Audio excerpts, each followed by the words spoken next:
Hello, hello, hello, hello. Kamusta po kayo? Real love is proven in action. Ang tunay na pag-ibig ay naipapakita sa gawa.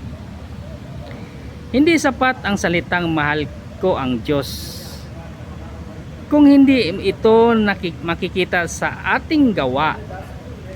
Ang pananampalatayang walang gawa ay patay, sabi ni Apostol Santiago. Kaya kung tunay tayong naniniwala sa Diyos, dapat makikita ito sa ating pagkilos, lalo na sa pamanahon ng pangangailangan ng iba. Hindi ito paligsahan o kabutihan, kundi pagsunod sa Espiritu ng Diyos na sa atin. Ayan, ano ang sabi niya dito sa James chapter 2 verse 17?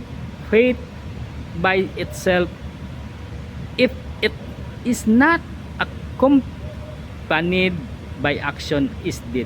Ayan, maliwanag po. Salamat sa inyong panonood at salamat sa salita ng Diyos. Ingat po lagi.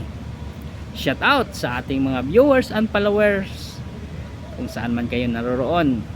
Salamat sa inyong panonood at ingat lagi. God bless us all.